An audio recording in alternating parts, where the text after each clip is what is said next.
Hola, muy buenos días a todos. Gracias por la paciencia para comenzar.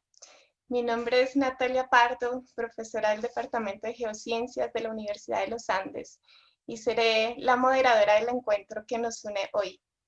A nombre del portafolio Ecología Histórica y Memoria Social de Vicerrectoría de Investigación y Creación de la Universidad de los Andes, nos complace muchísimo que nos puedan acompañar en esta celebración de la Jornada de la Investigación Científica Italiana y su contribución en el mundo, auspiciada por el Instituto Italiano de Cultura en Bogotá, en colaboración con la ALBO, que es la Asociación Latinoamericana de Vulcanología. Bien, queremos celebrar esta jornada con un ejemplo fantástico de investigación interdisciplinar, en este caso integrando la arqueología, la antropología forense, la vulcanología, las neurociencias y las matemáticas, en un hallazgo arqueológico excepcional en las faldas del volcán Vesubio. De esta forma, este trabajo es una oportunidad maravillosa para celebrar el espíritu de búsqueda continua que alimenta la investigación científica, motivada por la curiosidad y por la pasión de conocer mientras aprendemos los unos de los otros. Por ello, invitamos a parte del equipo de esta investigación 100% italiana, publicada en la revista Plus One en octubre pasado. Sin duda, uno de los profesores e investigadores más interdisciplinares en vulcanología es Guido Giordano, profesor titular de la Universidad de Roma III y actual presidente de la Asociación Italiana de Vulcanología. No terminaría nunca de resumir su perfil, pero es autor de numerosos libros, mapas geológicos, artículos científicos, documentales y diversos productos en escenarios no solamente académicos, sino también artísticos y divulgativos. También nos acompaña Alessandra Pensa, investigadora de Roma III, y el profesor asociado Alessandro Bona. Alessandro se dedica principalmente a la petrología experimental, a conocer los procesos físico-químicos que controlan la historia de formación y propiedades de los fundidos terrestres, que es lo que llamamos magmas en vulcanología, y que eventualmente hacen erupción en volcanes activos como el Vesubio. Y Alessandra se dedica a estudiar el estado térmico de uno de los fenómenos más peligrosos que producen los volcanes, unas corrientes de gases y rocas calientes que llamamos flujos piroclásticos, tales como los que aseguraron la conservación de un inmenso registro arqueológico en Pompeya y Herculano. Así que primero escucharemos a Guido Giordano por un espacio, después tendremos una breve interacción y ustedes pueden ir poniendo en el chat del canal donde se encuentren preguntas que quisieran discutir al final de la intervención. También me acompañan las profesoras Catalina González y Camila González del Departamento de Ciencias Biológicas de la Universidad de los Andes, quienes estarán recogiendo las preguntas. Y le damos un agradecimiento inmenso a toda la audiencia, dentro de la cual se encuentran estudiantes del Colegio Italiano Leonardo da Vinci y miembros de la ALBO. No duden entonces compartir las preguntas que tengan. Guido, es un honor tenerte con nosotros y muchísimas gracias por aceptar esta invitación. Ciao Natalia, buenos días señoras y señores. Es un honor para mí, ser aquí y representar la investigación italiana en el día dedicado a su contribución en el mundo. Y por eso agradecemos junto con Alessandra y Alessandro, la Embajada Italiana y el Instituto Italiano de Cultura en Bogotá, especialmente Adriana Izquierdo y el director Huberto Malizia, las profesoras del portafolio de Ecología Histórica y Memoria Social de la Universidad de los Andes, la Asociación Latinoamericana de Vulcanología, en especial Pablo Forte, Mariana Giacomé y Néstor López y todo el equipo técnico que nos acompaña. Y por eso voy a decir que de atrás de la escena, cuánto es complicado poner todo eso funcionante para hacer un webinar de de este tamaño. Entonces, realmente gracias a todos y por supuesto, muchas gracias a todas y todos los atendientes de este webinar, profesores, estudiantes y colegas de Latinoamérica, de Colombia y de Latinoamérica. Para mí es muy importante de ser aquí hoy, además porque en el 1988 o algo así, trabajé en la embajada a Bogotá en el 1988-89 y por eso me gusta muchísimo de ser aquí hoy. Y antes que todo quiero agradecer en particular a Natalia Pardo por esa invitación y que es mi amiga antes que colega. Y por favor pido disculpa porque mi español no es tan bueno. Voy a intentar a dar esta charla, pero seguramente muchas de las palabras serán inventadas en un español que ustedes, por favor, me disculpen. Bueno, empezamos esta, una historia muy particular, un descubrimiento muy raro, excepcional, de fragmentos de cerebro vitrificado en una víctima de la erupción del volcán Vesubio del 79 después de Cristo, la muy famosa erupción de Pompey. Los tres autores que presentamos acá, yo con Alessandra Penza y Alessandro Bona, estamos en el paper que si por favor puede seguir con la próxima slide. En el paper que se publicó de recién, que por motivación varias, ha habido un éxito clamoroso en los medios de todo el mundo. Esto pasa en parte seguro porque el descubrimiento es en realidad excepcional y tiene muchísimas implicaciones que seguro van a dar líneas de desarrollo de investigación por el futuro. Y además porque los medios, el público seguro siempre tengan una atención en lo que pasa en el Vesubio, en Nápoles, y particularmente este tema de las víctimas el estado de preservación es un tema de interés general y por eso el estudio que vamos a presentar es un estudio multidisciplinar. Lo que voy a presentar hoy es un trabajo colaborativo de este descubrimiento de un cerebro vitrificado y en ese de la preservación excepcional de células, células neuronales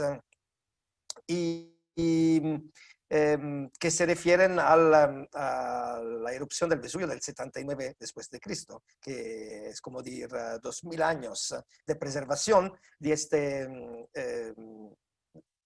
esta parte orgánica con un detalle que en realidad no tiene antecedentes.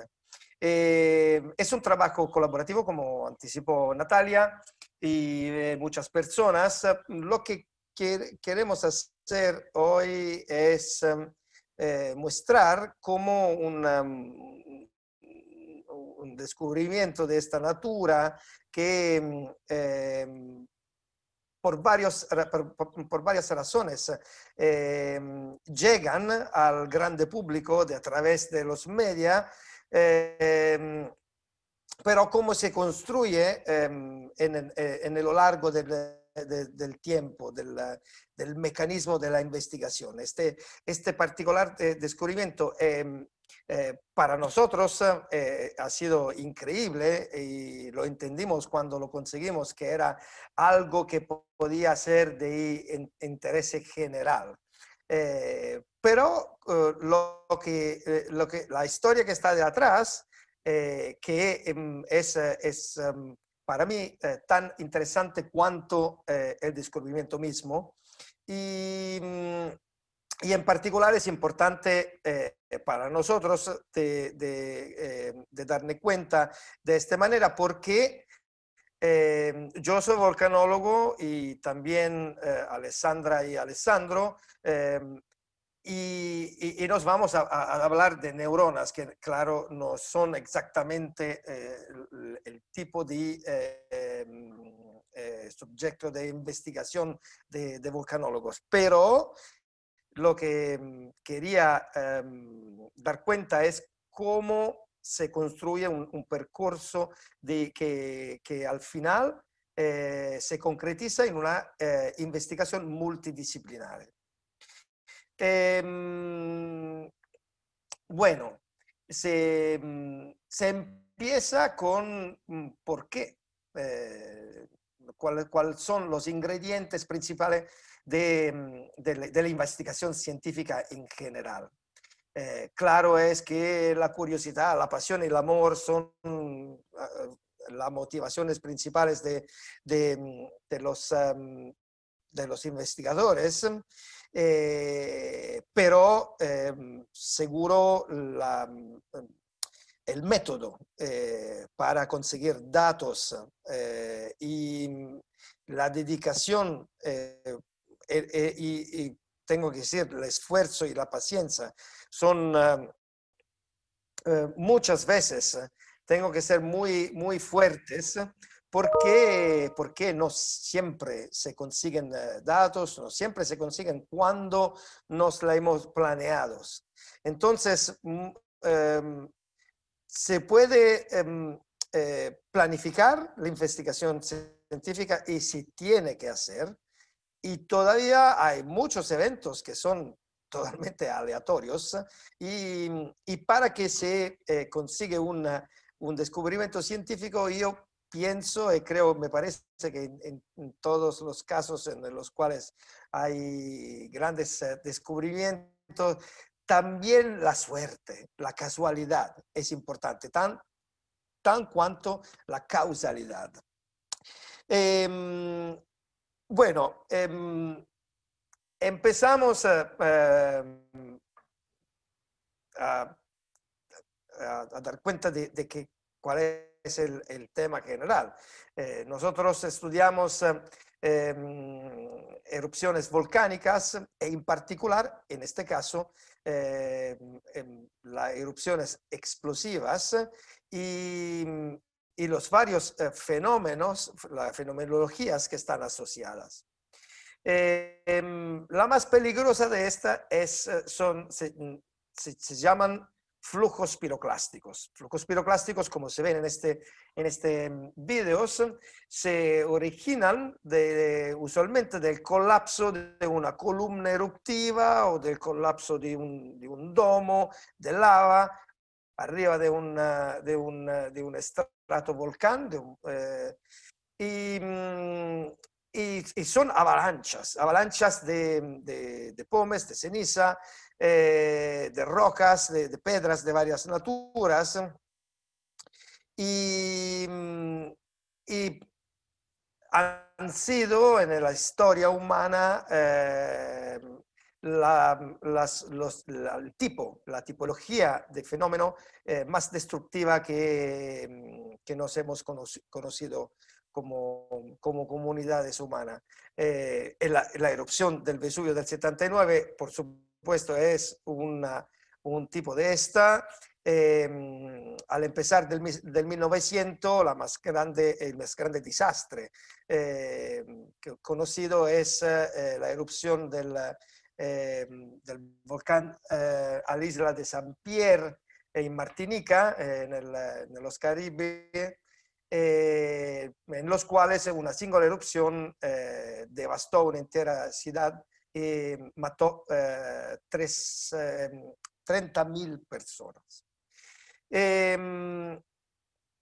Bueno, ¿qué son los flujos piroclásticos? Los flujos piroclásticos, como he dicho, se originan por estos colapsos de columna eruptiva, se mueven como avalanchas o como derrumbes. Y el tema es que la velocidad que pueden ganar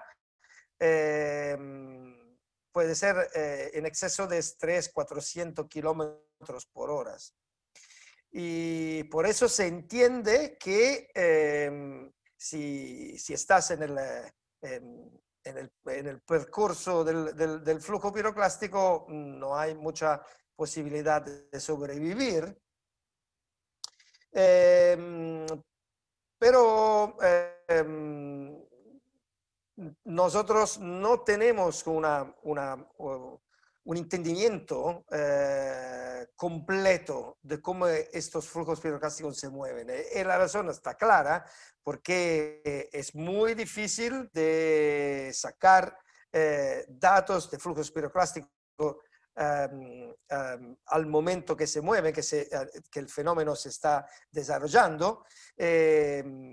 Mucho de lo que nos conocimos deriva de los depósitos de ese flujo piroclástico y de la observación al exterior. Lo que vemos al exterior es esta nube de ceniza muy globulosa que se mueve muy velozmente, pero sabemos que al interior la parte basal es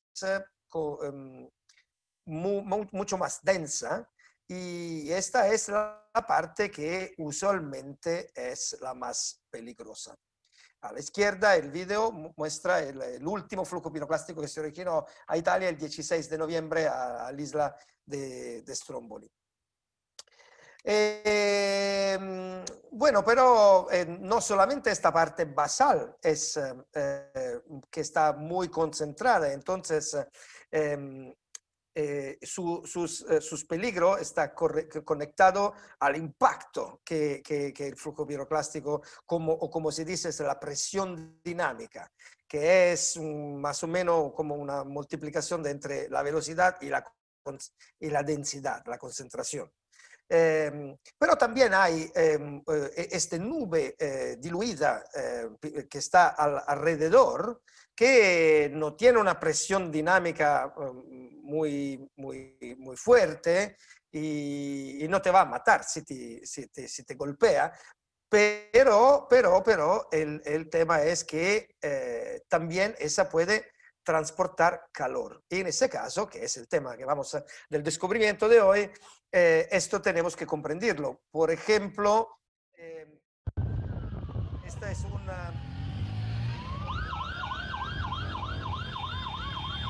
creo casi todo está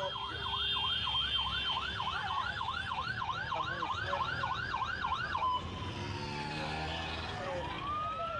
Creo que casi todos se acuerdan. Anda, dale, Chávez.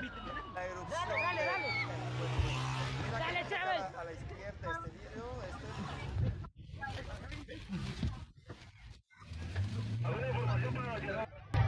Lo que viste acá era lo que pasó a un grupo de bomberos en la erupción del 2018 al volcán de Fuego en Guatemala, en lo cual el flujo piroclástico y la parte basal densa estaba fluyendo en el valle, pero la parte más diluida de la nube se extendió arriba de las cuestas, y fortunadamente en este caso esta era fría, bastante fría, que no provocó muertos, pero veremos en algunos minutos que esto no ha sido el caso para todos.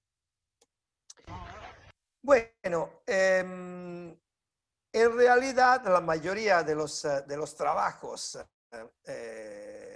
sobre los depósitos de flujos piroclásticos y sobre el entendimiento de la fluidodinámica de estos procesos se ha concentrado en los últimos 30 años para entender la sedimentología y la fluidodinámica y el impacto que estos flujos pueden haber por la porción concentrada basal, pero muy poco se ha estudiado sobre el tema de la temperatura. Esto porque, claro, si es en la ruta de un flujo denso, si es caldo o si es frío, no va a cambiar tanto. Pero ves acá que hay porciones de ese flujo piroclástico en el cual la temperatura va a ser el más importante de los fenómenos que te pueden portar peligro.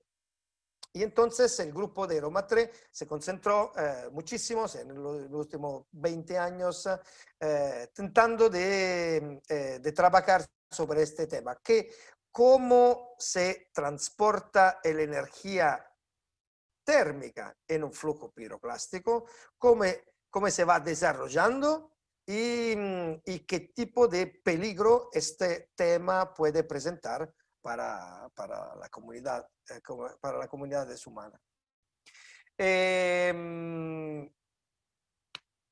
Por suerte, este trabajo es difícil, pero es bellísimo y nosotros hemos habido la posibilidad de trabajar en varios lugares del mundo sobre este tema.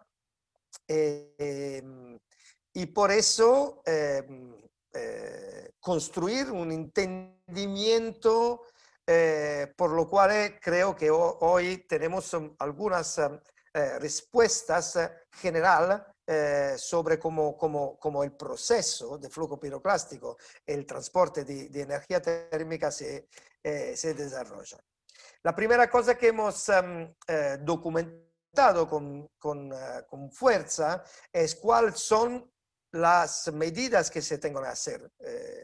Decía antes que es muy difícil medir la temperatura de un flujo piroclástico al momento en el cual el flujo se mueve.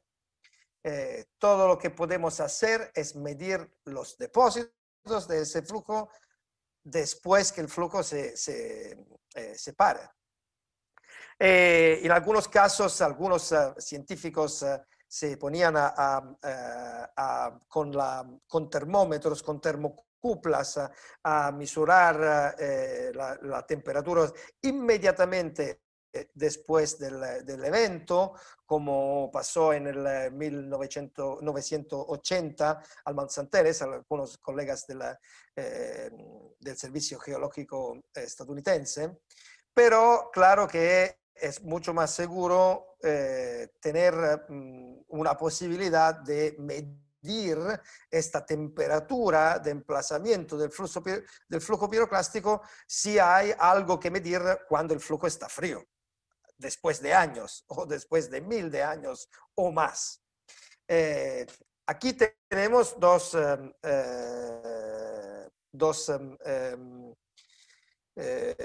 dos materiales que usualmente están contenidos en los depósitos de flujo piroclástico que registran la temperatura de estos. Particularmente son el carbón. Hay usualmente en lugares donde hay vegetación, forestas. Parte de estos árboles son involucrados en el flujo piroclástico y son carbonizados. Y fortunadamente tenemos una calibración, una correlación entre el tipo de carbonificación que se consigue y la temperatura a la cual esta carbonificación se desarrolló. Y por eso podemos estudiar el tipo con este tipo de microscopio, con el estudio de la reflectanza,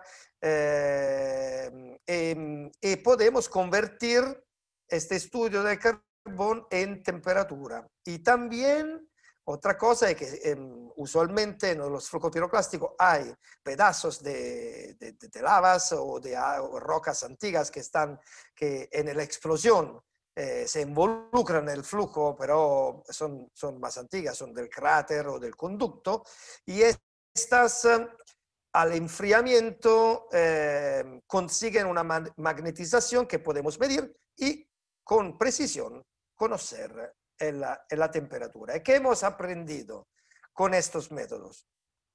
Algunas cosas que son importantes. La primera cosa es que los flujos piroclásticos pueden variar muchísimo temperatura. Hay flujos piroclásticos que tengan temperatura muy cerca de la temperatura eruptiva del magma. A decir 800, 900, 1000 grados centígrados. Pero hay otros flujos piroclásticos muy parecidos como fenómeno que se ve, que pero tengan temperatura mucho más baja, como 400, 500, 300, 200 grados. Bueno, utilizando casos naturales como esto de las Azores y modelación numérica, podemos entender que mucha de esta variación térmica se consigue con lo estilo de colapso. Cuando hay un colapso total de columna y hay muy poca aire que se mezcla con la nube eruptiva, la temperatura permanece alta. Pero con lo que se llaman colapsos parciales de columna, y hay mucho más oportunidad de mezclar aire y con eso se pueden conseguir temperaturas que son la mitad de cuánto es la temperatura eruptiva. Entonces, la temperatura, por primera cosa, es un indicador muy fuerte de cuál es el estilo de colapso de la columna eruptiva. La otra cosa que aprendimos es que por pequeños o por grandes, muy grandes eventos de flujos piroclásticos, una vez que al empezar al colapso se originó este flujo piroclástico, la temperatura se va manteniendo, se mantiene, no sé si se dice mantener, pero todavía se permanece sin variaciones hasta el final del flujo piroclástico. Entonces, la porción basal más concentrada de estos flujos piroclásticos son conservativas, no van disipando la energía térmica y entonces no van cambiando tanto la temperatura, muy poco. Y esto para flujos piroclásticos de, no sé, que se mueven pero para 1 o 2 kilómetros. Y también aquí a la izquierda un ejemplo de uno de los más grandes depósitos de flujos piroclásticos que conocimos, relato al Cerro Galán. Es una caldera que está en Argentina, en la Puna del Norte, y esta dimensión acá son como, lo más distante son como 70 kilómetros, y hay algunos otros que van como 100 o 200 kilómetros de largo dal centro eruptivo. Fortunatamente estos grandes flujos piroclásticos son muy raros y nunca ocurrieron en tiempos históricos, entonces no lo conocimos, pero eso son lo que usualmente se llaman supervolcanos.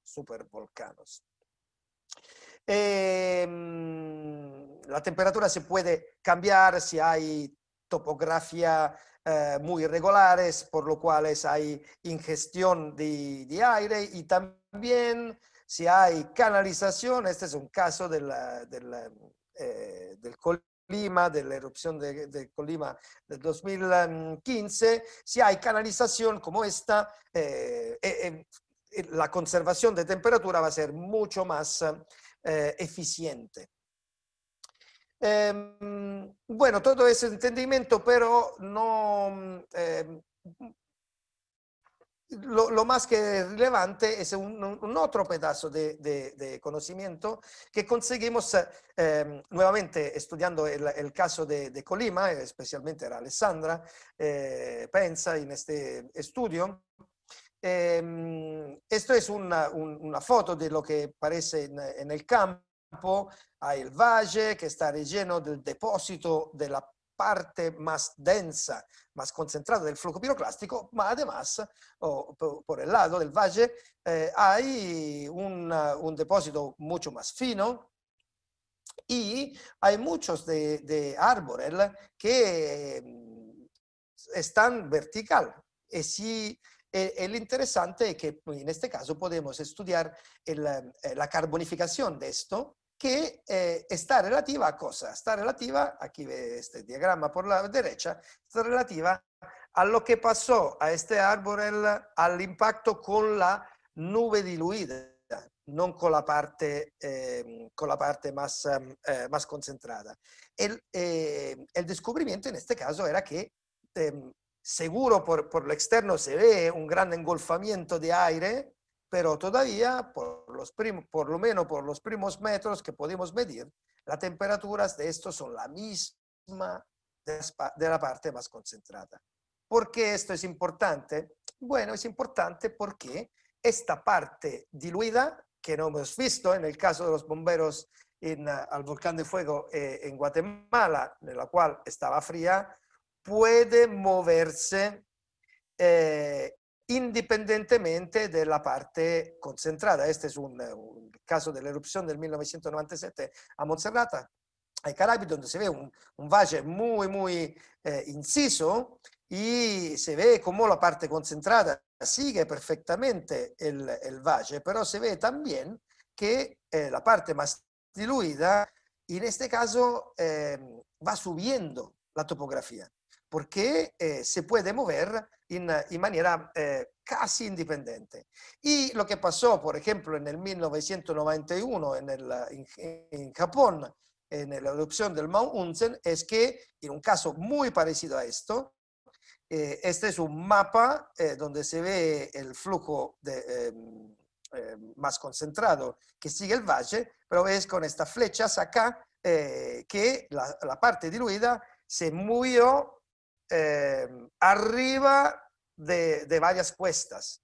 Y en esta posición, que es esta que ve en esta foto, el 3 de junio, 43 personas murieron y entre estas 3 muy famosos volcanólogos, Maurice Katia Kraft y Henry Glicken, que no esperaban este fenómeno de decuplamiento de esta parte diluida. Y lo que ve en esta foto es que la cantidad de depósito acá es minimal, son muy pocos centímetros de ceniza y el coche aquí está totalmente quemado, el que va a decir que el impacto principal de esta nube diluida es debido a su alta temperatura.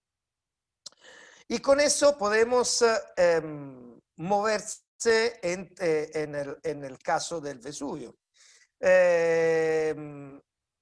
Aquí tengo estas fotos, cuando la voy a mostrar me dan mucha pena porque son personas y no la conozco, me da mucha pena, pero es importante para que entendamos la parte científica de este trabajo. Aquí se ve el caso mismo del volcán de fuego Guatemala, donde, como decía, murieron más que 200 personas, y algunas de estas en posiciones muy similares a la que mostré antes para el volcán Unzen, en condiciones en las cuales muy poca ceniza se depositó. Entonces, seguro no es la parte más concentrada de esto,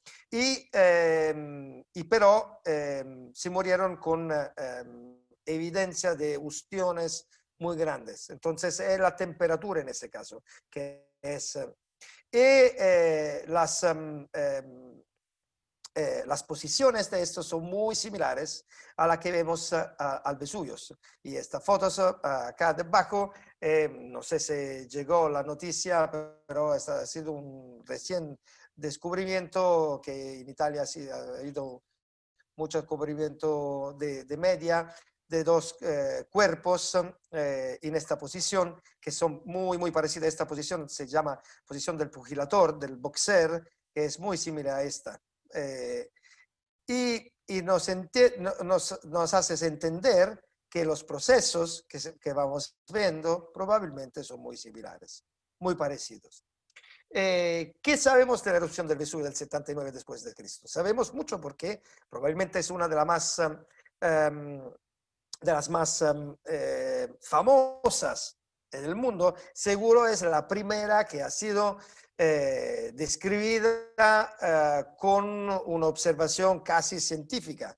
Plinio el Joven, que decidió de no moverse con su tío Plinio el Viejo, que se quedó en su casa a casi 50 kilómetros de largo de distancia desde del Vesubio, describió con grande detalle la evolución de esta erupción en varias letras a Tácito. Sabemos entonces que empezó el 24 de agosto por la tarde, después del almuerzo, y por todo el día había esta forma que él describió como un pino, un árbol de pino, que entonces esto hoy sabemos que era alto 35 kilómetros y los vientos se movían del norte, del noroeste hacia el sureste. Entonces la caída de Pómez para todo el día de 24 y por la mañana del 25 estuvo muy importante a Pompey, donde se consiguen 2-3 metros de Pómez de caída.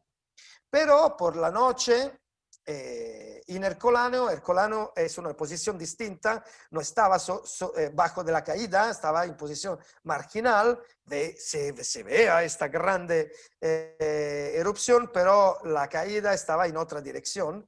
Pero por la noche, de entre el 24 y el 25 de agosto, varios flujos piroclásticos entran en la ciudad y destruyen y matan lo que no escaparon antes. Estudiamos nosotros un lugar particular, esta es una villa aristocrática que se llama Villa dei Papiri. Estudiándola en detalle, entendimos que hay varios eventos de flujos piroclásticos. No uno solo, varios que se siguen por la noche y son colapsos parciales de columna eruptiva y con temperaturas de impacto que muy variable, especialmente porque esta en la reconstrucción estaba muy cerca del mar, entonces había mezcla con agua marina y también mezcla con materiales de destrucción de estos edificios. La temperatura es que medimos entre 180 y 440 grados. Pero bueno, acá algo pasa que con esta nuestra historia de interés y de investigación científica sobre el tema de la temperatura y específicamente temperatura a Ercolano, el doctor Pierpaolo Petrone de la Universidad de Nápoles Federico II, que es un antropólogo forense, que estudió los excavos arqueológicos y documentó con gran detalle todos los esqueletos que se trovan a Ercolano y propuse en varios trabajos científicos una sua idea de cuánta era la temperatura que afectó estas víctimas, me contactó y me preguntó de trabajar juntos sobre qué, perdona, esta es una visión maravillosa de Ercolano. Yo espero que todos ustedes pueden, si no lo han ya hecho, un día visitar esto. Ese es el cono del Vesubio, este es el sitio arqueológico, y acá se ve perfecto de arriba la ciudad nueva, moderna. Esta es la ciudad antigua y esto es el tamaño de la cantidad de material piroclástico que cubrió completamente la ciudad. Bueno, Petrone nos mostró un descubrimiento muy raro. Hay un único cuerpo que se trovó en la ciudad. En Ercolano todos los humanos se fueron antes, la mayoría no sabemos dónde. Algunos de estos se pararon acá al frente de la ciudad, al puerto, probablemente esperando ayuda que nunca llegó. Entonces hay grupos de gente que murieron juntos, pero la ciudad, que ha sido excavada extensivamente, está completamente sin ninguna persona, sino uno en esta posición acá. ¿Qué es esto? Esta víctima, que se llama el custode. Esta es la habitación del guardián, del custode, y hay una cama acá, aquí está restaurada, pero este es el cuerpo. Puede ser que entiendes las piernas, el tronco, y esta es la cabeza, y adentro de la cabeza hay materiales, esto acá, que visivamente parece obsidiana. Parece una clara obsidiana, un vidrio, una obsidiana, como un vulcanólogo conoce la obsidiana que se origina da una lava, da un magma que se enfría muy velocemente. Y con eso, en un primer trabajo publicado sobre The New England Journal of Medicine, que es uno de los más importantes revistas de ámbito médico, la contribución de nuestro grupo, esas son medidas que ha hecho Alessandra sobre algunos pedazos de carbón de esta cama y de un palo que hay acá. Nos dan temperaturas muy altas, de entre 450 y 500 grados centígrados.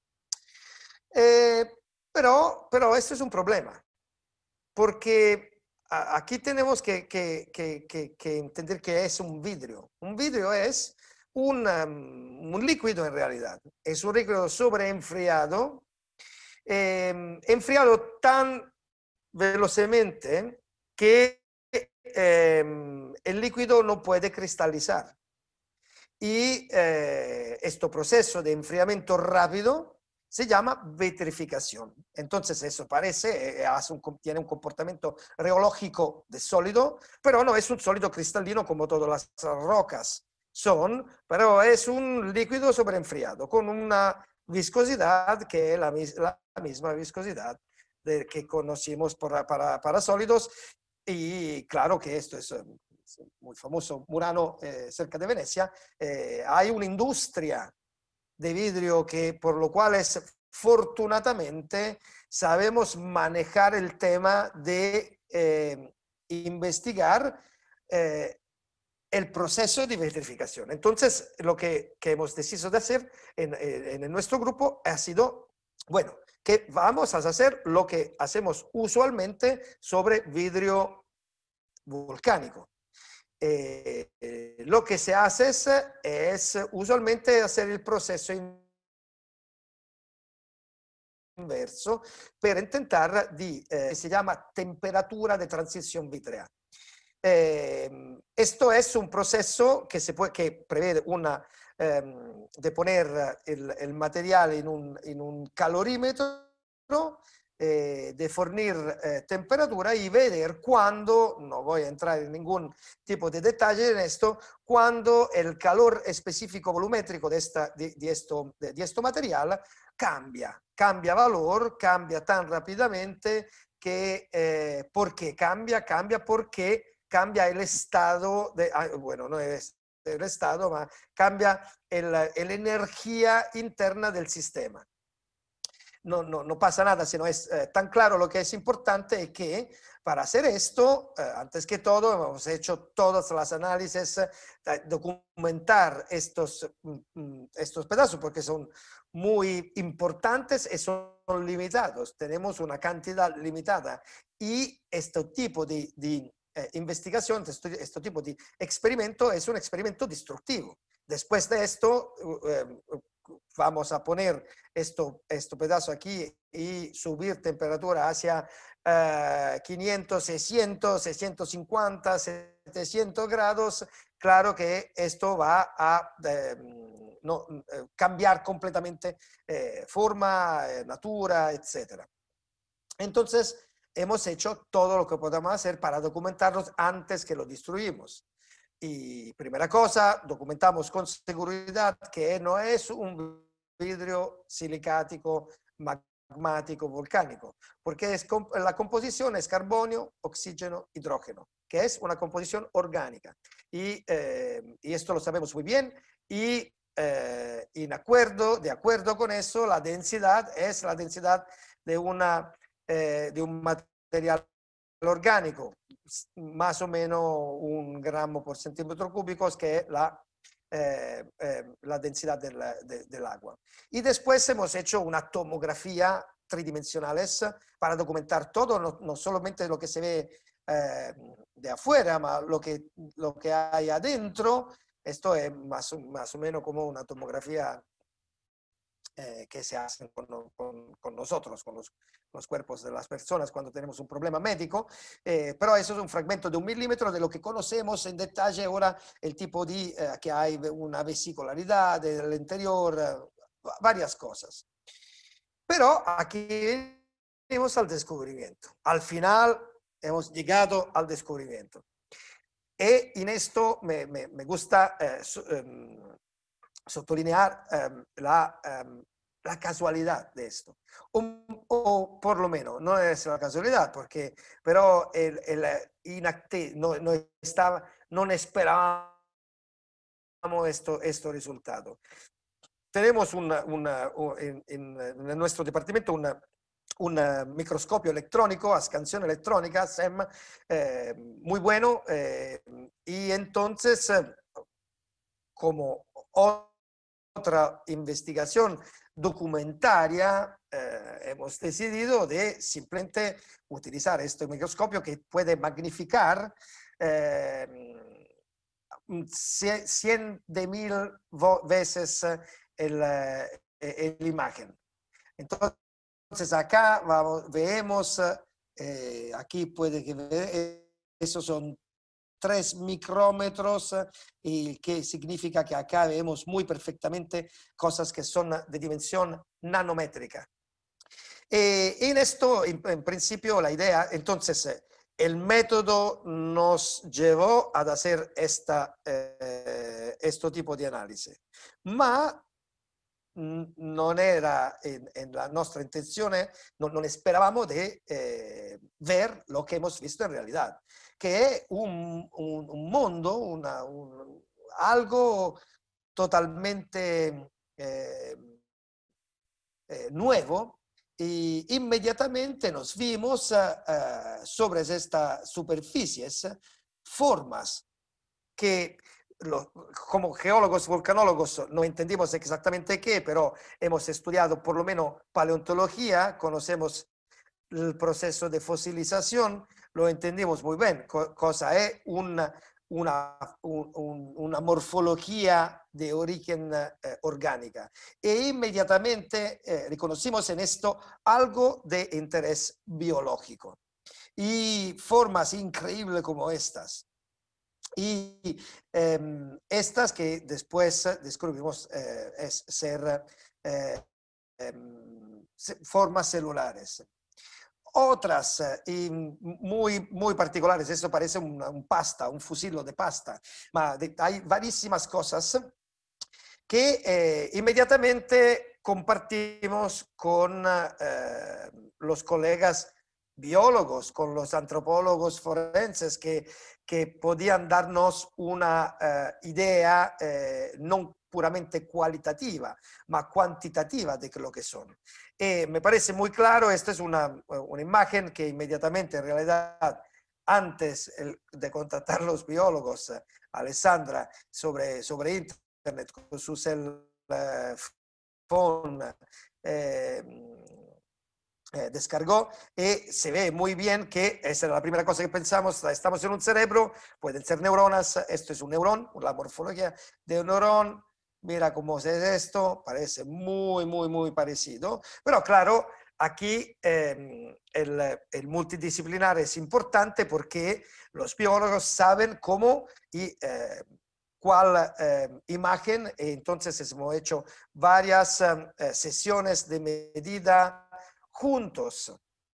Eran el tiempo del lockdown del COVID y pudimos trabajar en remoto. Sergio Lomastro, el técnico que al SEM y todos nosotros a casa, pero discutiendo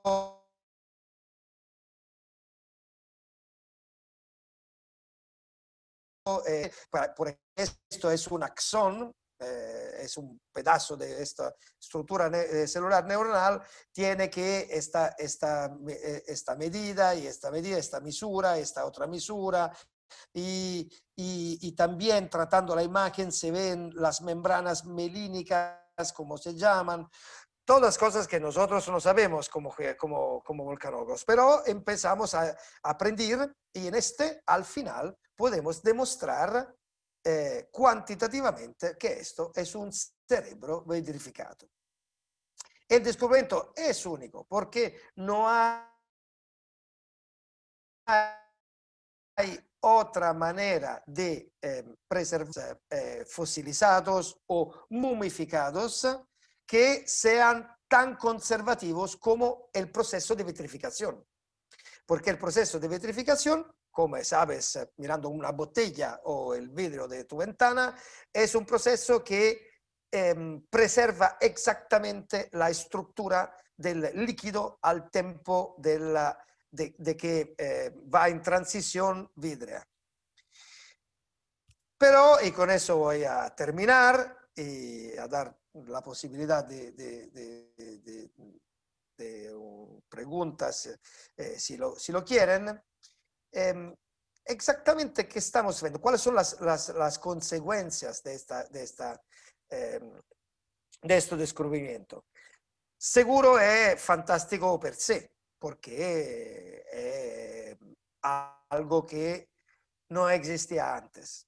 Nunca se ha visto una célula de una persona de 2000 años, hace 2000 años, y la dirección biológica es increíble. Hay proteínas que han ya sido descubiertas en este cerebro. Puede ser que creo que una dirección será la de estudiar el DNA, que usualmente en otro tipo de preservaciones está muy rompido, entonces se hacen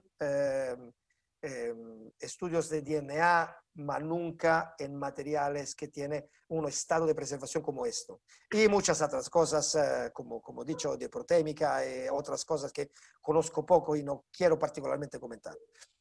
Por nuestro lado, por el lado de los vulcanólogos, el primer tema es que la vitrificación, hemos dicho antes, es un proceso que se consigue durante un enfriamiento. Pero acá hemos demostrado antes que el proceso volcánico es un proceso de calentamiento. Y al Vesubio las medidas nos dicen 450 grados, 500 grados, ¿cómo se correla la presencia de un material vitrificado con un ambiente que es un ambiente muy caldo, muy caliente. Y la otra cosa que sabemos es que los tejidos orgánicos se vitrifican. En biología es una procedura común. Hoy la vitrificación de células, por ejemplo, embrionales o de células de varias naturas. Lo que se hace es que se empieza a temperatura ambiente y se pone el material en azoto líquido, se baja la temperatura muy rápidamente hasta menos 170 grados centígrados y el material se vitrifica. Esto es importante porque cuando en un enfriamiento menos rápido se pueden formar cristales de hielo, y los cristales de hielo usualmente pueden romper la estructura celular. Entonces, por eso la vitrificación es más importante. Pero si ponemos estas informaciones juntas, ¿qué vamos a entender? Tenemos la consecuencia por el coláneo, es que para ver la vitrificación necesitamos, primero, un fenómeno de calentamiento. Y esto tiene que ser un fenómeno piroclástico, porque el depósito, la persona está, el hombre, eso se sabe, es el sexo, es un hombre, el hombre está involucrado en materiales piroclásticos. Pero también tenemos que haber la oportunidad de enfriarse.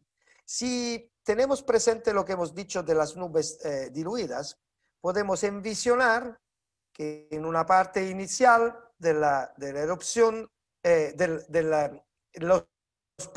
probablemente el primer evento que entró en la ciudad de Herculaneum era una nube piroclástica diluida, con muy poco material, que afectó toda la ciudad, calentó hasta más que 500 grados. Ahora estamos buscando la temperatura exacta, pero puedo decir, anticipar que con los métodos que mostré, la temperatura de vitrificación es más que 500 grados centígrados, pero al mismo tiempo tenemos que esta nube diluida se va antes que los siguientes colapsos parciales de columna y los siguientes flujos piroclásticos. Y cuando se va, inmediatamente el cuerpo del custode de esta persona se vuelve a temperatura ambiente. Entonces, de 500, 600 grados, se baja la temperatura era a gusto, no sé qué, 20 grados y 15 grados, y en esa ventana de tiempo hay la posibilidad de la vitrificación. Entonces, acá estamos descubriendo una cosa importante. Siempre pensamos que lo que mató la gente a Herculano y a Pompey eran los flujos piroclásticos densos, lo que cubrieron la ciudad. Pero acá estamos aprendiendo que la gente probablemente murió por un evento temprano de nube diluida y después ha sido cubierta completamente. Entonces, esto es importante por el desarrollo del tema, no solamente para la comprensión del mecanismo de transporte de los flujos piroclásticos, pero además para el estudio del riesgo asociado. Y con esto voy a parar. Me da gusto demostrar algunas fotos del grupo que en los años ha contribuido en este trabajo, es el grupo de Roma 3. Como he dicho, tenemos muchos colegas, entre estos seguro Natalia Pardo, con la cual hemos hecho el año pasado un empezado un trabajo, en realidad este año, en enero, un trabajo al volcán Doña Juana en Colombia. Pero esto es para decir que en este trabajo, en esta publicación, estamos yo, Alessandra y Alessandro, pero en realidad es la contribución de toda esta gente con la cual tenemos que compartir este resultado. Gracias. Guido, muchísimas gracias por esta maravillosa presentación. Sin duda hay preguntas interesantísimas y quisiera comenzar con un invitado muy especial antes de iniciar con el público. El doctor Jorge Eslava es director del Instituto Colombiano de Neurociencias, quien cuenta con una enorme trayectoria clínica y académica en neurología, neuropediatría, neuropsicología y neurodesarrollo, así como en comportamiento y aprendizaje en la infancia. Es también autor de numerosos libros, seminarios y conferencias, y también es un honor. Él estuvo muy interesado en el trabajo que hicieron. Y adelante, Jorge, muchas gracias por venir. Muchas gracias a ti, Natalia. Profesor Giordano y todo su grupo, mi admiración. Maravilloso, espectacular.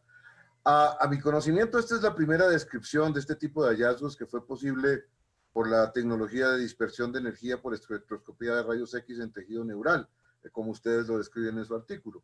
Y este reporte, pues, abre el camino para describir aspectos fascinantes de la morfología neuronal con detalles específicos, como ustedes mencionan, inclusive de nanomorfología, de morfología celular y eventualmente, ojalá, de redes neurales.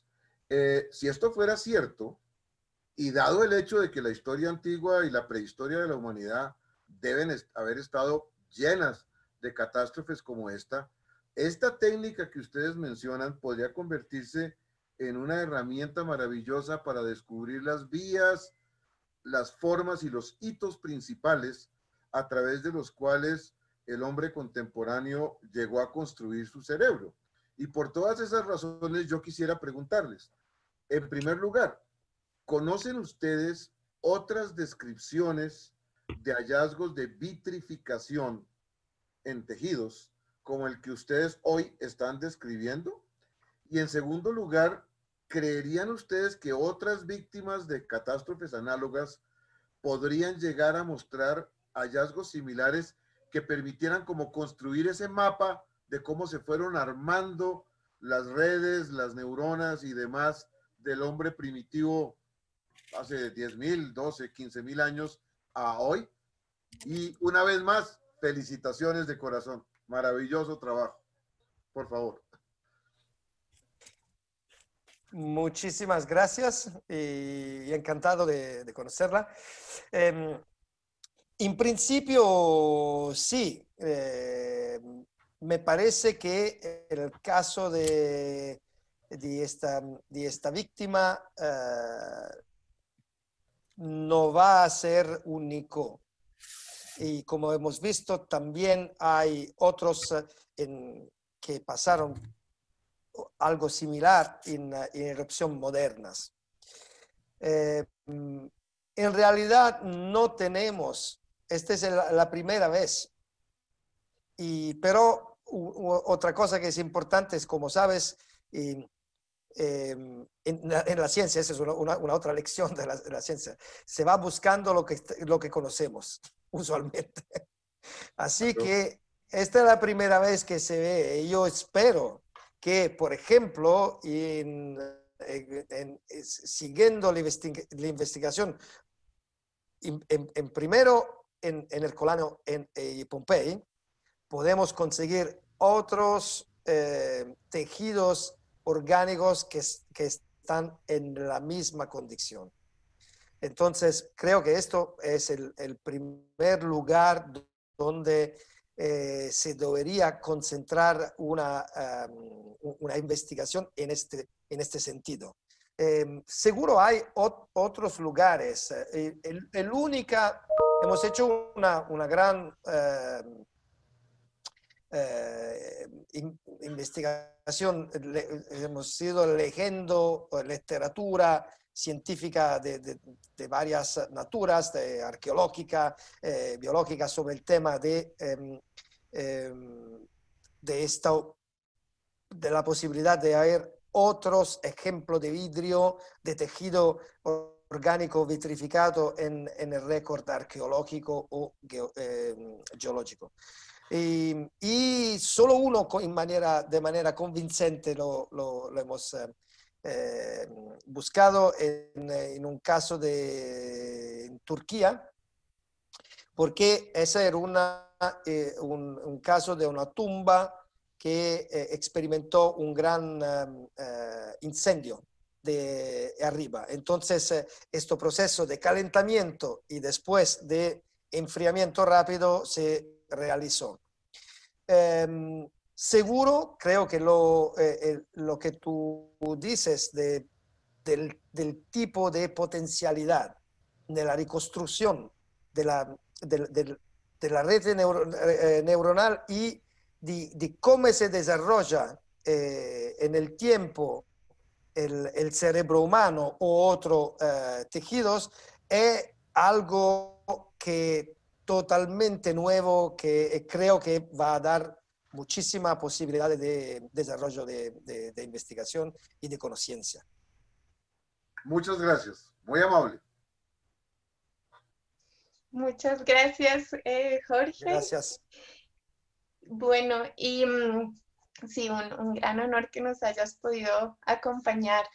Voy a dar paso a algunas preguntas que ha hecho el público, reuniendo un poco varias, hay muchas inquietudes semejantes que podemos agrupar, yo creo que dentro de una sola pregunta, y es ¿por qué con estas temperaturas no se carbonizaron los cuerpos? Si podrías profundizar un poco en ese juego de por qué no se alcanzan a carbonizar.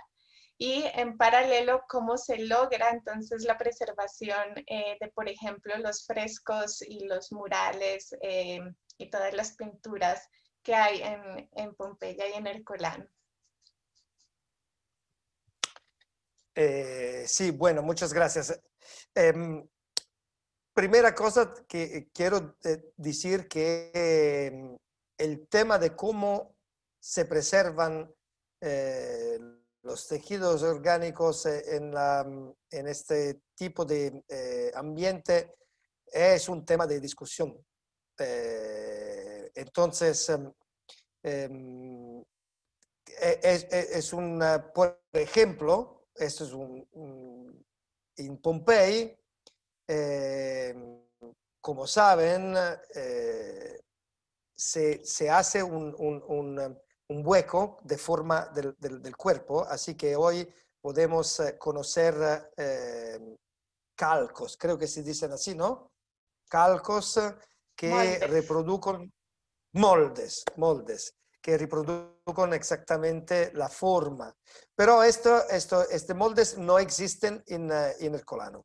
Y probablemente hay un tema que se relaciona a la distinta temperatura, que puede ser más alta en Ercolano y un poquito más baja en Pompey, pero también en el caso de Pompey hay 2-3 metros de pomes de caída que son muy permeables, entonces la circulación del agua después, en los últimos 2000 años, ha sido muy distinta en los dos casos.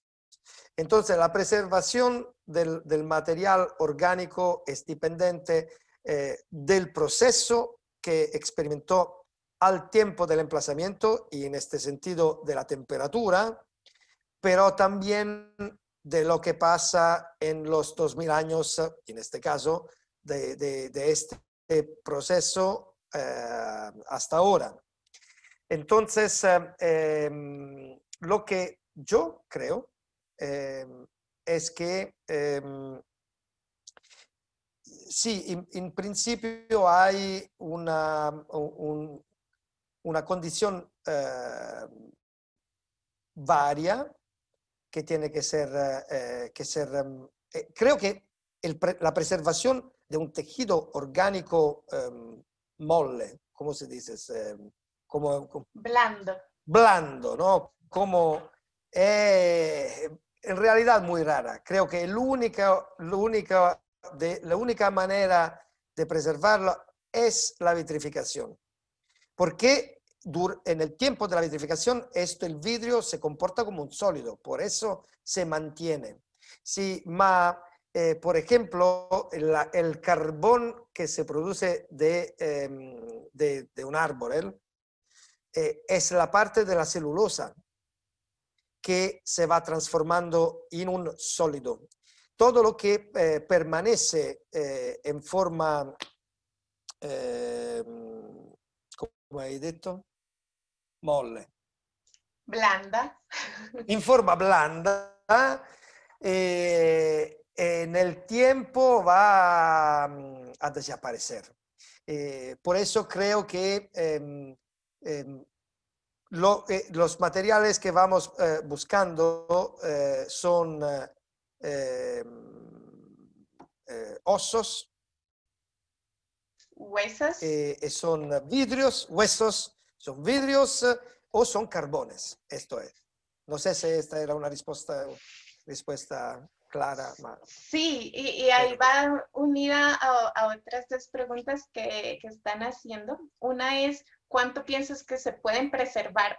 Entonces, las neuronas ya vitrificadas, ¿cuánto tiempo podrían preservarse en el registro, por un lado? Y por otro lado, que nos contaran un poco más qué es lo que han aprendido de los carbones y qué información se saca entonces de los carbones.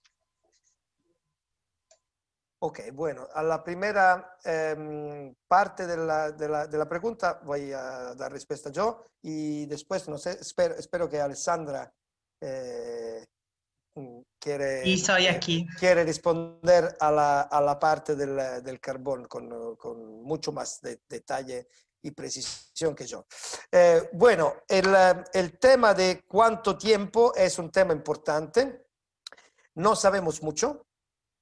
Una cosa interesante es que los vidrios en general, porque son materiales metastables, son líquidos sobreenfriados, en el tiempo tengan la tendencia a reorganizarse en forma sólida. Por eso, por ejemplo, no tenemos vidrios en el récord geológico, vidrios volcánicos, en el récord geológico más antiguos del 300 millones de años.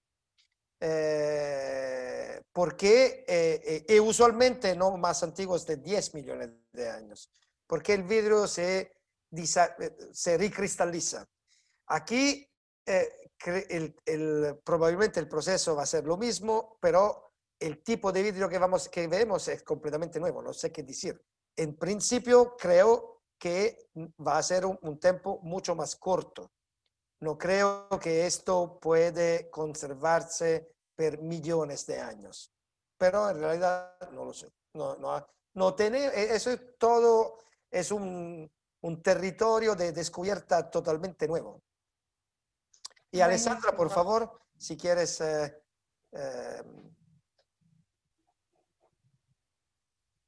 poner tu video y sì, eccomi. si quieres. Perdonami che stavo buscándola. Hola, no sé si se ve. Sí, se ve. ¿Se ve? Sí, ciao. Sí, Hola a todos. ¿Cuál era la pregunta? Perdóname, sí. Natalia. Sí, y de paso, como hubo estas fallas técnicas al principio, entonces te presento también. Alessandra es investigadora también de Roma-3 y coautora de este maravilloso trabajo, y sobre todo se preocupa por aprender sobre el estado térmico de estas corrientes piroclásticas tan impresionantes. Entonces, una de las preguntas que está circulando es si puedes explicar un poco más cómo es que estás aprendiendo sobre este estado térmico de los flujos a partir de los troncos quemados y de los carbones. Bueno, la cosa importante de del descubrimiento del carbón es que a la base, el proceso está a la base de la carbonificación es la pirólisis.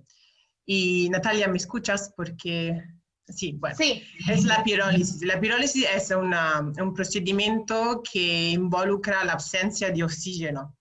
Esto significa que no tenemos fuego cuando se quema el árbol, porque está totalmente cubierto de la ceniza. Entonces, la carbonificación se hace por el contacto de algo que está muy caliente con el árbol. Y questo permette come si dice, il recording, El registro. il recording della temperatura. Entonces, quello che si hace es se toma un pedacito de muestra del carbón y se pone abajo de un microscopio que está que está especializado per esa medida y se ve cuánto es el grado de carbonificación y se pone este pedacito que se va a limpiar, se pone abajo del microscopio y con una gota de aceite particular se ve cuánto el carbón es brilloso, cuántos brillas abajo de la luz reflejada. Y más está reflejada, el grado es más alto, más alta es la temperatura a la cual se quemó. Y la cosa importante que tenemos, como dijo Guido, tenemos una calibración que si tenemos un grado de porcentaje de reflectancia, tenemos también la temperatura a la cual se quemó. La cosa importante es que nosotros sabemos que la pirólisis, que llega de una palabra del griego que significa destrucción del fuego, se hace en diferentes fases, porque la primera es que es una fase en la cual la parte líquida se va como vapor acueo o también como dióxido de carbono y la estructura se queda. Pero después de 300 grados, como dijo Guido, empieza la estructura a colapsar. Y entonces, abajo del microscopio no se ve solamente cuánto es brilloso la reflectancia del carbón, mas se ve también cómo vas a modificar la estructura celular del carbón. Y lo que hacemos nosotros es de medir exactamente las porciones donde todavía tenemos bastante espacio para hacer una mesura y después tenemos como para hacer una medida que tiene un significado estadístico, la hacemos como 50, 100 veces por lo mismo pedacito, así que podemos estar seguros de la temperatura que vamos a traer. Y entonces, después de esto, pues, ¿qué hacemos? Es hacer una media del valor que sacamos del carbón y con esto podemos hacer una media del valor de temperatura que podía tener en el momento particular de la carbonificación. Una cosa muy importante del carbón es que tienes una natura no retrógrada. ¿Qué significa? Significa que el carbón va a registrar la temperatura más alta que encuentra. Entonces, por eso nosotros tenemos una media de los valores y también una temperatura más alta que el árbol escuchó su superficie. Esto. Natalia. Sí. No. Bueno, no, es que es asombroso realmente cada lo siento por el español porque lo aprendí al mercado. No, se entiende, el mercado de México funciona. No, fantástico. Yo creo que, bueno, hay muchas felicitaciones, hay mucho reconocimiento al trabajo que hicieron. Tenemos, pues en este momento, 226 personas, en algún momento estuvieron casi 250, pese a las fallas. así que hay muchísimo interés en este tema. Yo quisiera ya cerrar de pronto con una última intervención de Catalina González, del Departamento de Ciencias Biológicas de la Universidad de los Andes, que también tiene unas inquietudes bastante interesantes. Entonces, Cata. Gracias, Nati.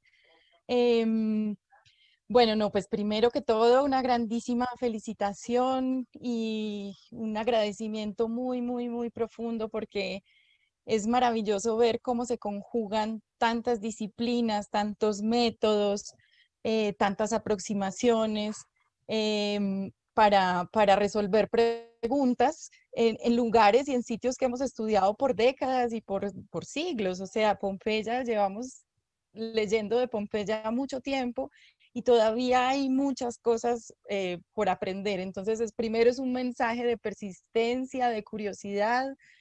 Me encanta el punto que tocó Guido sobre el azar, la importancia de tener los ojos abiertos y la curiosidad despierta para hacer nuevas preguntas, incluso cosas que uno no se había preguntado originalmente. Entonces, como el proceso científico tiene eso también de azaroso y eso me encantó. A mí pues el tema de las maderas, Alessandra, me fascina. Ya más adelante te preguntaré tras bambalinas porque hay mil cosas que me gustaría que habláramos sobre cómo se pueden hacer calibraciones con esas maderas en el trópico, por ejemplo, en Doña Juana, etcétera. Pero mi pregunta para ustedes, para Guido y para el equipo, era un poco como sobre el elemento de la tragedia humana. ¿Qué podemos aprender pues tristemente de la muerte de estas personas, pero también no sé si de la vida de estas personas no sé si podemos saber algo un poco más de esos últimos instantes de vida de las personas de Pompeya y Herculano, que seguirá siendo pues como parte de la motivación de las personas y la vida de las personas que estaban ahí. Gracias. Gracias a ti, Catalina.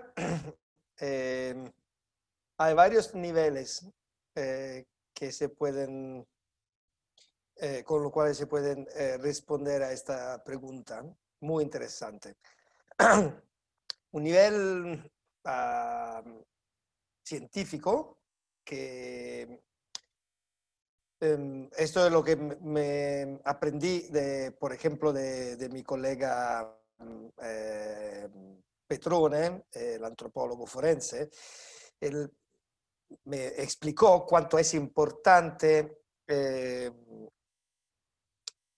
esta tragedia. Esta es una tragedia al tiempo, pero para los investigadores al tiempo de hoy es una oportunidad única de estudiar una población con una estructura real, porque todos los estudios arqueológicos sobre el tipo de poblaciones antiguas estudian usualmente necrópolis.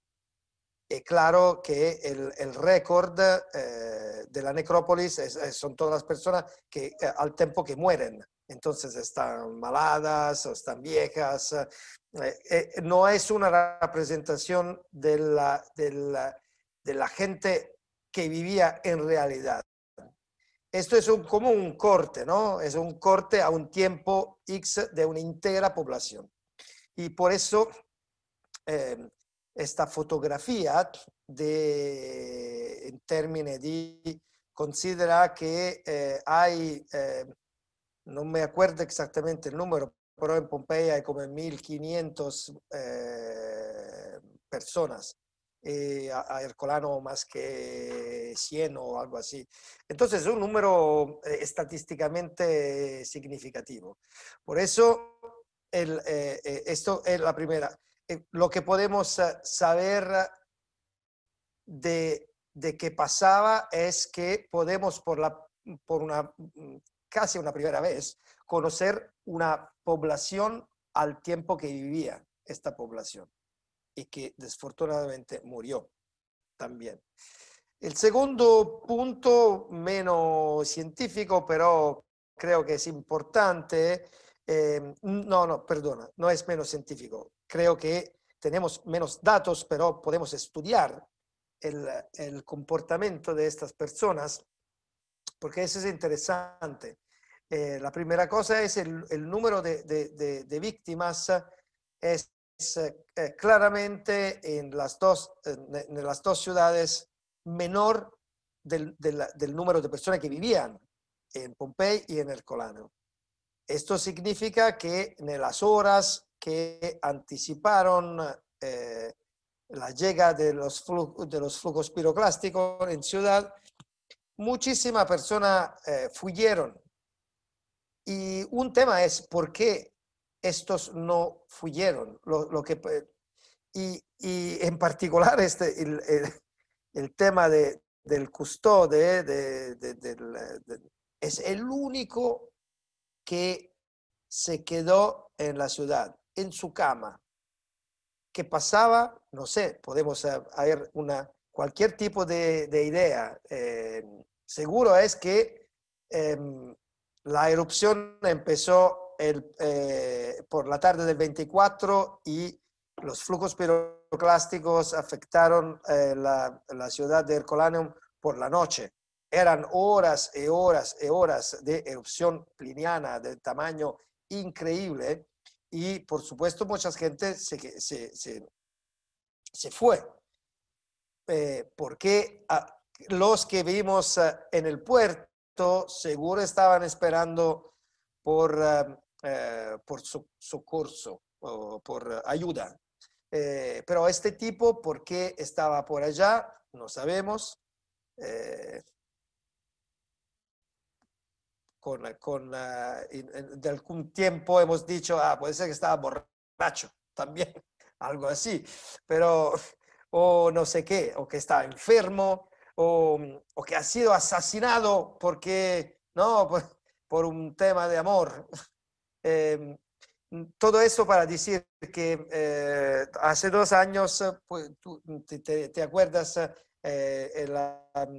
durante el convenio internacional Cities on Volcanoes que se ha ido en Napoli, con algunos colegas, en colaboración con el Museo de Arqueología de Nápoles, hemos preparado algunos paneles que investigaban esto. Los colegas del museo nos preguntaron a los científicos de imaginar algo que podía pasar a estas personas al tiempo.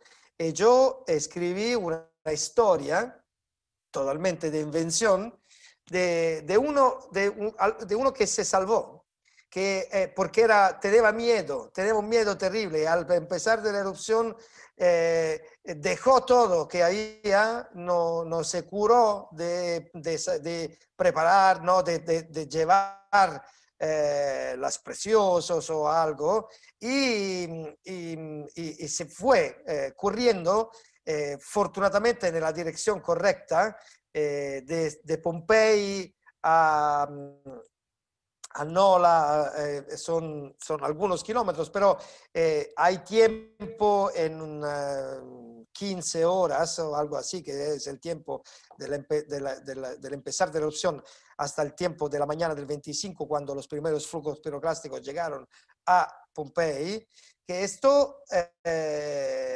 bajo de esta caída de Pomes, pero al tiempo de los flujos piroclásticos se vuelve y ve su ciudad completamente cubierta y destruida, pero él se salvó.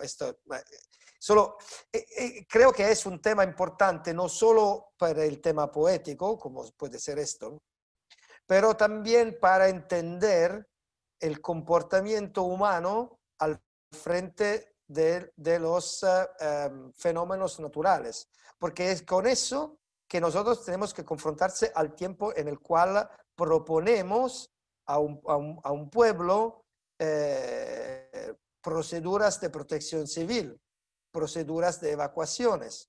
Si no entendimos cuál es la psicología, la cultura de la gente, vamos a fallar en nuestro esfuerzo.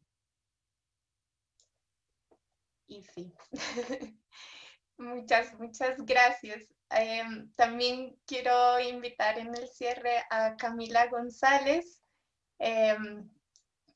también profesora del Departamento de Ciencias Biológicas de la Universidad de los Andes y pues con pinche de vida. Entonces, Camila. Gracias, Natalia. Guido, espectacular trabajo. También quiero felicitar a todos tus colaboradores. Y ahorita de lo que estabas diciendo, si se sabe si este pobre personaje estaba enfermo o borracho, que no se tiene idea, había algunas preguntas y combinado con las imágenes que nos mostraste del microscopio electrónico, que habían visto también otras formas, uno que parecía una pasta, ¿cierto? Como un, un fusilli. Sí. Entonces, la pregunta es si es posible que encuentren otras células en estos hallazgos que están haciendo. Y había una pregunta en particular, si hay idea de por qué otros fluidos como la sangre, por ejemplo, no se encontró preservada. Entonces, más como desde el punto de vista de otras células, incluso de pronto microorganismos que se puedan encontrar, ¿qué otra potencialidad hay con estos descubrimientos?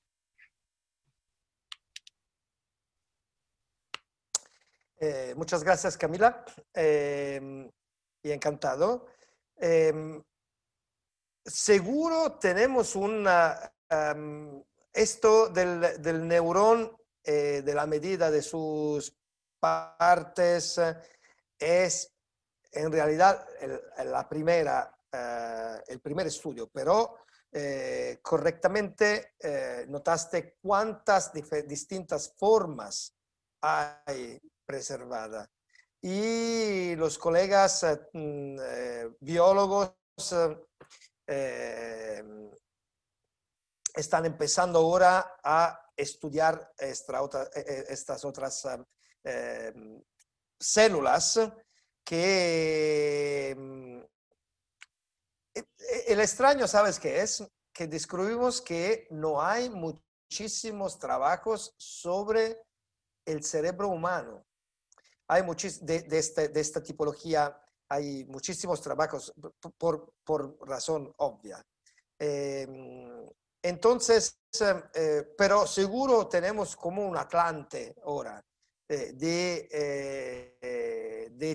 tipología de células y esto es un territorio de investigación para el futuro increíble. Lo que espero, por ejemplo, que propuse, espero que lo vamos a conseguir con el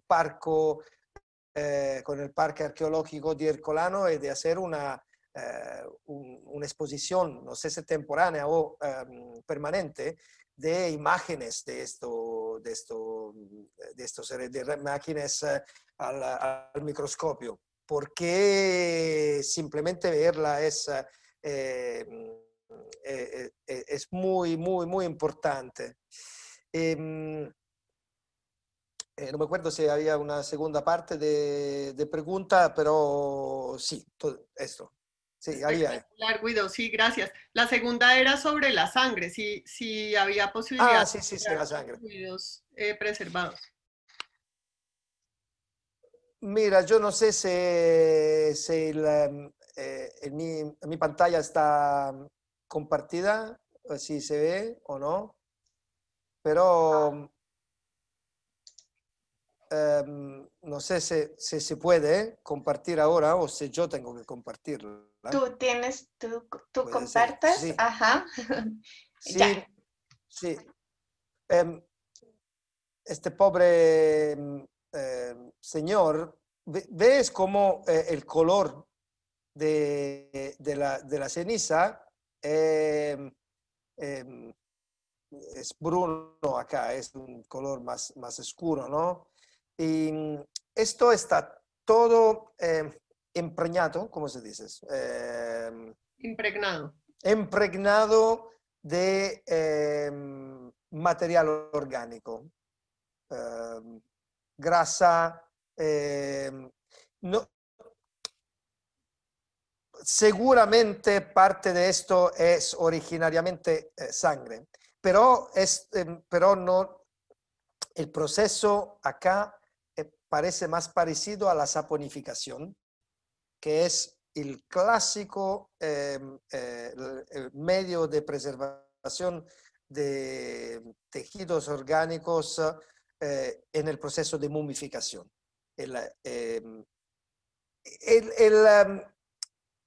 Acá el cerebro que se vuelve en vidrio es muy raro. Sí, este mismo proceso tenemos, interesante es que tenemos evidencia de vitrificación en el cordón espinal, en el midolo. El midolo acá, algo algunos pedazos que conseguimos acá, tengo la evidencia de vitrificación del midolo. Pero sangre, no, sino la evidencia de esta material orgánico difundido en la ceniza. Espectacular, muchas gracias. Bueno, entonces ya creo que es tardísimo en Italia también. Y pues bueno, quería agradecerte inmensamente, Guido, a ti, Alessandro, Alessandra. Muchísimas gracias por compartir todo este conocimiento y sobre todo la emoción del ir detrás de las preguntas, ¿no? Y de no quedarse con una sola mirada frente a una pregunta. Entonces, pues en nombre del portafolio, no pudimos tener al director del Instituto de Cultura, que creo que tuvo que salir, pero también el Instituto de Cultura Italiano en Bogotá, y de la ALBO, que acá nos acompañan Pablo y Mariana, nuevos presidente y vicepresidente de la Asociación Latinoamericana de Vulcanología. Pues un montón de agradecimiento, y al público también. Grazie mille a todos. Nati, grazie. A voi. Muchas gracias. Nos vemos la próxima, ojalá sin fallas técnicas. Adiós, que estén muy bien.